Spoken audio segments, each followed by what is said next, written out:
Hey everyone, and welcome back to another video. In this video, I'm going to show you how to check your plan on the T-Mobile app. Now, this video is going to be particularly useful for individuals. Let's say that you want to go ahead and just read about what your plan entitles you for on the T-Mobile app.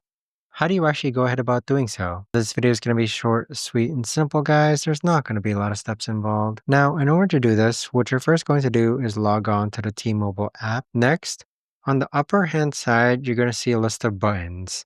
Swipe to the left until you see the More option on the right-hand side. And then next, you want to go ahead and click on My Plan on the bottom right-hand side. So once you pull this up, I have some information here.